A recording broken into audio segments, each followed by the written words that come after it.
Hello everyone and welcome back to the channel. I hope आप सब ठीक होंगे। आज का जो हमारा टॉपिक है that is economics MCQs for the six semester batch 2018 and the backlog batches of 16 and 17 batches. Okay, तो वीडियो को स्किप मत करना, एंड तक देखना।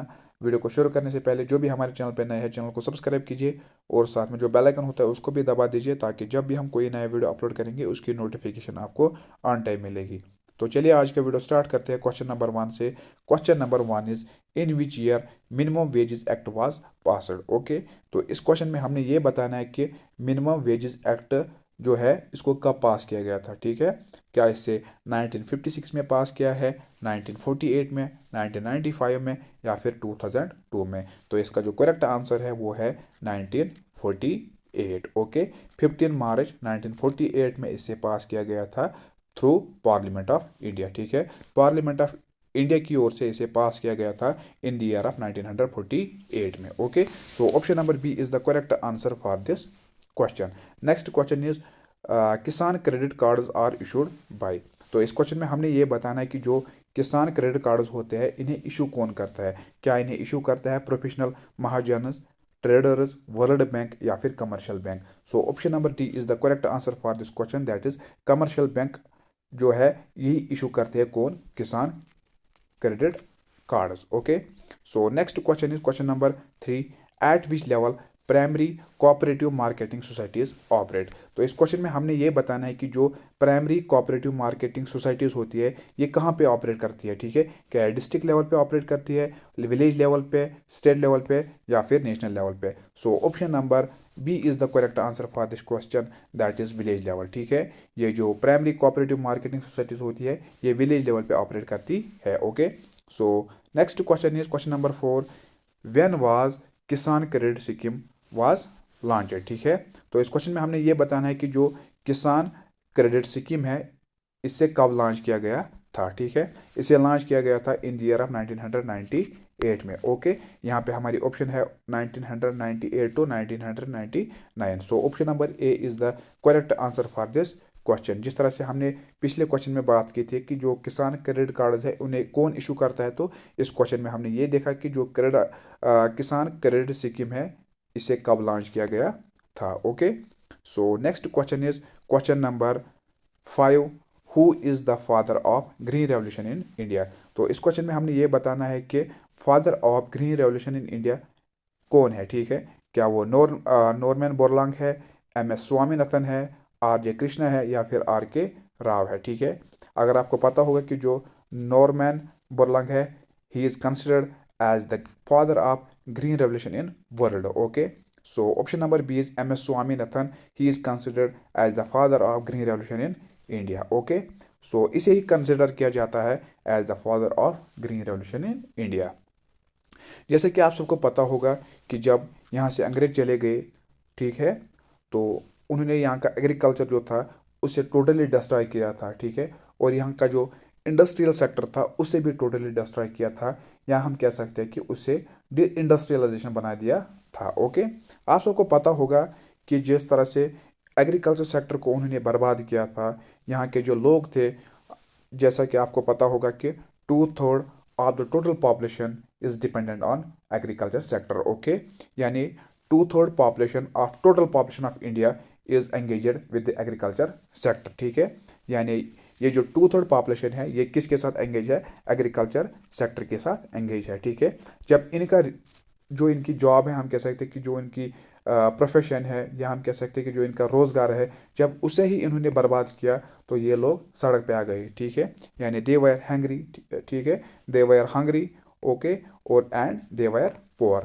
तो आपको यहाँ पे देखना होगा कि जब उन्होंने एग्रीकल्चर सेक्टर को यहाँ से बर्बाद किया था, यहाँ पे बर्बाद किया था, तो यहाँ के जो लोग थे वो गरीब बन गए थे, वो भूखे थे। ठीक है, तो इस वजह से जो वो काश्त कर रहे थे, लेकिन यहाँ पे जो प्रोडक्शन थी, ठीक है, जो प्रोडक्शन होनी चाहिए, जो वो एक्सपेक्ट कर रहे थे कि इतनी प्रोडक्शन होनी चाहिए, लेकिन उतनी प्रोडक्शन नहीं मिलती थी या नहीं निकलती थी। ठीक है, तो फिर एम एस स्वामीनाथन आए थे। स्वामीनाथन ने कंसेप्ट दिया किस चीज़ का, ग्रीन रेवोल्यूशन का। उन्होंने बोला कि हम किस चीज़ का इस्तेमाल करेंगे हाई यील्ड वेराइटीज़ का, ठीक है। तो हम हाई यील्ड वेराइटीज़ का इस्तेमाल करके हम अपनी प्रोडक्शन को इंक्रीज कर सके, ताकि जो यहाँ के लोग हैं वो भूखे ना रह सके और ना वो गरीब रह सके, ठीक है। तो जब उन्होंने हाई यील्ड वेराइटीज़ का इस्तेमाल किया, ट्रैक्टर्स का इस्तेमाल किया, डिफरेंट टेक्नोलॉजीज़ का इस्तेमाल किया है, ठीक है, या हम कह सकते हैं कि उन्होंने तरह तरह की जो एडवांस टेक्नोलॉजी थी उसका इस्तेमाल किया था, ठीक है। तो उसका इस्तेमाल करके उन्होंने प्रोडक्शन को और ज़्यादा इंक्रीज किया, ठीक है। यानी जिस तरह से वो एक्सपेक्ट करते थे कि इतनी प्रोडक्शन निकलनी चाहिए, लेकिन निकलती नहीं थी। जब उन्होंने हाई यील्ड वेराइटीज़ का इस्तेमाल किया, ठीक है, जब उन्होंने ट्रैक्टर्स का इस्तेमाल किया, या हम कह सकते हैं कि जब उन्होंने एडवांस टेक्नोलॉजी का इस्तेमाल करके बहुत सारी प्रोडक्शन इंक्रीज की। Okay, so option number B is the correct answer for this question. Second question is question number 6, green revolution refers to. तो मैंने बात की कि ग्रीन रेवोल्यूशन किसके साथ होता है, किसके साथ रिलेटेड है, तो it is related to high yield variety programme, ठीक है। मैंने पहले ही कहा कि इन्होंने इसमें हाई यील्ड वैरायटीज़ का इस्तेमाल करके प्रोडक्शन को इंक्रीज किया, ठीक है। Next question is question number 7, that is राष्ट्रीय कृषि बीमा योजना वाज इंट्रोड्यूस्ड इन। तो इसे कब इंट्रोड्यूस किया गया था, इसे किया गया था इन द ईयर ऑफ 1999 में। Okay, option number D is the correct answer for this question. Next question is which sector is the backbone of Indian economy. तो इस क्वेश्चन में हमने ये बताना है कि जो which sector is the backbone of Indian economy. तो इस क्वेश्चन में हमने ये बताना है कि किस सेक्टर को कंसिडर किया जाता है बैकबोन ऑफ इंडियन इकोनॉमी। तो दैट इज एग्रीकल्चर सेक्टर, ठीक है। तो एग्रीकल्चर सेक्टर को ही क्या माना जाता है, बैकबोन ऑफ इंडियन इकोनॉमी, क्योंकि मैंने आपको पहले ही बताया कि 2/3 पॉपुलेशन, ठीक है, यानी 2/3 population of the total population of India is engaged with agriculture sector. So that is why agriculture is considered as the backbone of Indian economy. Okay, option number D is the correct answer for this question. Next question is who announced the introduction of National Food Security Act, ठीक है। तो इस क्वेश्चन में हमने ये बताना है कि किसने नेशनल फूड सिक्योरिटी एक्ट को अनाउंस किया था। So that was Pranab Mukherjee. Option number A is the correct answer for this question. Next question is question number 10, MSP refers to. इस क्वेश्चन में हमने ये बताना है कि MSP स्टैंड्स फॉर, या हम कह सकते हैं इसका मतलब क्या है। Okay, so MSP means, or we can say MSP refers to minimum support price. Option number A is the correct answer for this question, minimum support price.